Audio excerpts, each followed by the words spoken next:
মধুরিমার বিয়ে হয়েছে বছর ২। শ্বশুরবাড়িতে শাশুড়ি, ভাসুর, জা, মধুরিমার বর অলোক আর মধুরিমা। শ্বশুর মধুরিমার বিয়ের আগেই গত হয়েছেন। শাশুড়ি সুলেখা দেবী একটু খিটখিটে স্বভাবের। ২ বৌমার কারোর কাজই তার পছন্দ হয় না। সকাল ৫টা থেকে উঠে চিৎকার শুরু করবেন, রান্না টিফিন সব পড়ে আছে আর সব পড়ে পড়ে ঘুমোচ্ছে। যেই মধুরিমা এবং ওর যা অদিতি সাত তাড়াতাড়ি উঠে শাশুড়িকে সাহায্য করতে যাবে, অমনি সুলেখা দেবী বলে উঠবেন, থাক থাক, কাজের যা ছিরি, আমি নিজে যখন এত বছর সামলেছি এখনও পারব। মধুরিমার খুব অদ্ভুত লাগতো এই ব্যাপারটা। একাই যখন করবে তখন এত ডাকাডাকির কী আছে। অদিতি বিয়ের পর মধুরিমাকে বলেছিল, শাশুড়ি মায়ের থেকে শতহস্তে দূরে থাকাই ভালো। উনি নিজের জায়গা কখনোই ছাড়ার পাত্রী নন। মধুরিমাও তাই যেচে কখনো যায়নি শাশুড়িকে সাহায্য করতে।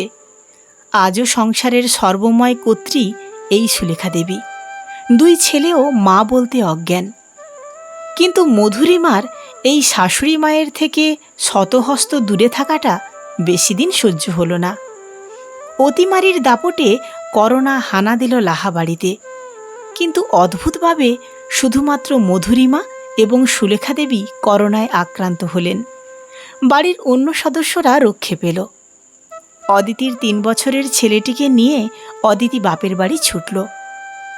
ছাদের চিলেকোঠার ঘরে মধুরিমা এবং ওর শাশুড়িকে রাখার ব্যবস্থা করা হলো। হোম ডেলিভারির মাধ্যমে খাওয়া দাওয়া চালানোর সিদ্ধান্ত নেওয়া হলো। চিলেকোঠার ঘরে ঢুকতে গিয়ে মধুরিমার বুক ফেটে কান্না আসছিল। ওর মনে হচ্ছিল এতগুলো দিন ওই খিটখিটে মহিলার সঙ্গে থাকবো কি করে। এমনিতেই শরীর দুর্বল, তার মধ্যে কত যে কথা শুনতে হবে তার ঠিক নেই। মধুরিমার নিজের মায়ের কাছে যেতে বড্ড ইচ্ছে করছিল, কিন্তু উপায় নেই। তাই বাধ্য হয়ে ওই চিলেকোঠার ঘরে গিয়ে ঢুকল। মধুরিমা ঢুকে দেখল সুলেখা দেবী ঘরটাকে ভালো করে গুছিয়ে খাটে শুয়ে আছেন। সুলেখা দেবী মধুরিমাকে বললেন, এই শরীরে সব পরিষ্কার করে তবে শুলাম, তোমাদের তো এসবের কোনো বালাই নেই। মধুরিমা আর কোনো কথা না বাড়িয়ে চুপচাপ গিয়ে শাশুড়ির পাশে শুয়ে পড়ল।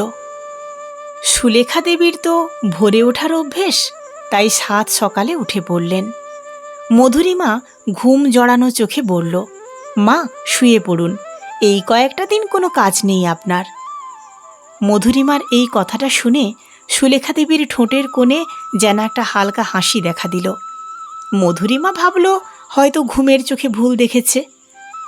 সুলেখা দেবী ঠাকুর প্রণাম করে ওষুধ খেয়ে মধুরিমার পাশে বসে বলল, 40 বছরে এই প্রথম আমি ছুটি পেলাম।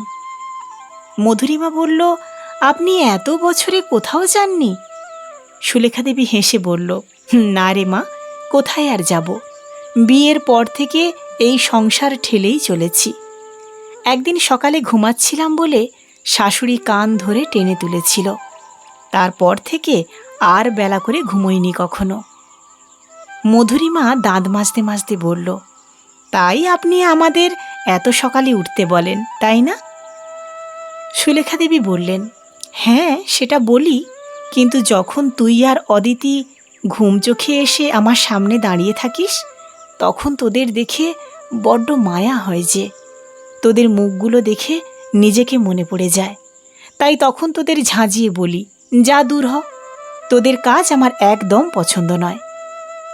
মধুরিমা দাঁত মাজা থামিয়ে অবাক চোখে শাশুড়ির দিকে তাকিয়েছিল।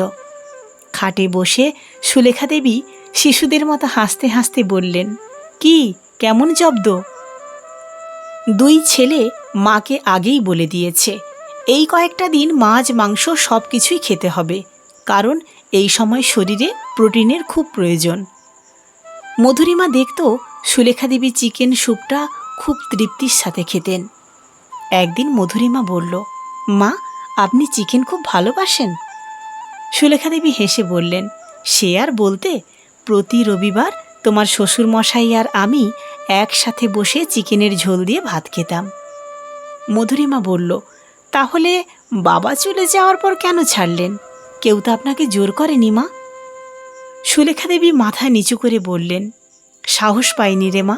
সবার চোখগুলোকে আমি বড্ড ভয় পাই যে। মুখে কিছু না বললেও চোখ যে অনেক কিছু বলে দেয়। মধুরিমার জ্বর 10 দিনের পর থেকে একটু কমার দিকে থাকলেও সুলেখা দেবীর জ্বর কমার কোনো লক্ষণ ছিল না। মধুরিমা ভয় পেয়ে বলল, ডাক্তারকে খবর দেব মা? সুলেখা দেবী চোখ বড় করে বললেন, একদম না, এই বেশ ভালো আছি। নিজের মতো করে কয়েকটা দিন একটু থাকি না। তুই দেখ, ওই আলমারির পেছনে কয়েকটা খাতা আছে, যা নিয়ে আয়। মধুরিমা খাতাগুলো খুলে দেখল রবীন্দ্রসঙ্গীতের স্বরলিপি লেখা। মধুরিমা অবাক হয়ে বলল, মা, আপনি গান গাইতেন? সুলেখা দেবী হেসে বললেন, হ্যাঁ, তোর থেকে নেহাত মন্দ গাই না। তুই যখন প্রতিদিন দুপুরে রবীন্দ্রসঙ্গীত শুনতিস, তখন আমি পান খাওয়ার নাম করে পানের বাটা নিয়ে বাইরে বসে গানগুলো শুনতাম। মধুরিমা লজ্জা পেয়ে বলল, হে মা, আপনি ভেতরে আসবেন তো? সুলেখা দেবী মধুরিমার মাথায় হাত বুলিয়ে বলল, পান খেতে খেতে গানগুলো শুনতে বেশ লাগতো। মধুরিমা বলল, গান শুনবেন মা? আপনার ছেলেকে সিডিগুলো উপরে পাঠিয়ে দিতে বলি? মধুরিমার কথা শুনে আনন্দে সুলেখা দেবীর চোখগুলো চিকচিক করে উঠল। সুলেখা দেবী বললেন, ঠিক বলেছিস। দুজনে মিলে গান শুনে গল্প করে দিনগুলো ঠিক পার করে দেব। অলোক মাঝে মাঝে দরজার বাইরে দাঁড়িয়ে বলতো, বউ শাশুড়ি মিলে তো ভালোই পার্টি করছো মনে হচ্ছে। রবীন্দ্রনাথের গান শুনতে শুনতে সুলেখা দেবী কোথায় যেন হারিয়ে যেতেন। দু চোখ বেয়ে জল গড়াতো সুলেখা দেবীর। মধুরিমা অবাক চোখে সুলেখা দেবীর মধ্যে ওই খিটখিটে মহিলাকে কত খোঁজার চেষ্টা করত, কিন্তু কিছুতেই পেত না। এই কয়েকদিনে মধুরিমা সুলেখা দেবীকে আপনি ছেড়ে তুমি বলতেই বেশি স্বাচ্ছন্দ্য বোধ করত। কত সময় যে শরীর খারাপ থাকলে সুলেখা দেবী মধুরিমার মাথায় হাত বুলিয়ে দিতেন তার ঠিক নেই। মধুরিমা যখন জিজ্ঞেস করত, মা, তোমার শরীর ঠিক আছে তো? সুলেখা দেবী হেসে বলতেন, ঠিক না থেকে যাবে কোথায়? কি ভালোই না কাটছে বল দিনগুলো। সংসার থেকে ছুটি নিয়ে দিব্য আছি। শরীরে যন্ত্রণা থাকলেও রবি ঠাকুরের গান যেন সব যন্ত্রণা ধুয়ে মুছে দিচ্ছে। ভেবেছিলাম এ জীবনে আর ছুটি পাব না, কিন্তু ঈশ্বর আমায় নিরাশ করেননি। কিন্তু এই মারণ রোগ যে বড় নিষ্ঠুর।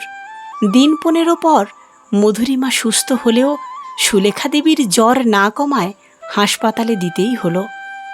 হাসপাতালে যাওয়ার সময় সুলেখা দেবীর চোখে মুখে এক চরম তৃপ্তি লক্ষ্য করেছিল মধুরিমা। হাসপাতাল থেকে বাড়ি ফেরা হলো না সুলেখা দেবীর। 3 দিন ভর্তি থাকার পর অমৃতলোকে যাত্রা করলেন তিনি। সংসার থেকে চিরদিনের মতো সুলেখা দেবীর ছুটি মঞ্জুর করলেন ঈশ্বর। শাশুড়ি মায়ের সাথে শেষ দেখা হয়নি মধুরিমার। বাড়ি থেকে চলে যাওয়ার সময় সুলেখা দেবীর তৃপ্তিকর মুখশ্রীটাই বারবার মনে পড়ছিল মধুরিমার। এই 20 দিনে পুত্রবধূ থেকে কন্যায় উত্তরণ মধুরিমার জীবনে সব থেকে বড় পাওয়া। মা হারানোর শোক অলোকের চেয়ে মধুরিমার কোনো অংশে কম নয়। সুলেখা দেবীর ছবির দিকে তাকিয়ে বারবার শুধু মধুরিমার একটাই কথা মনে হচ্ছিল, আর কয়েকটা দিন থাকলে না কেন মা? বড্ড তাড়াতাড়ি চলে গেলে যে। কলমে দেবযানী গুহ, পাঠে আমি সুদীপ্তা। গল্প পাঠটি আপনাদের কেমন লাগলো অবশ্যই কমেন্টস করে জানাবেন। যদি গল্প পাঠটি আপনাদের ভালো লেগে থাকে তাহলে লাইক, কমেন্টস এবং শেয়ার করতে ভুলবেন না। ধন্যবাদ।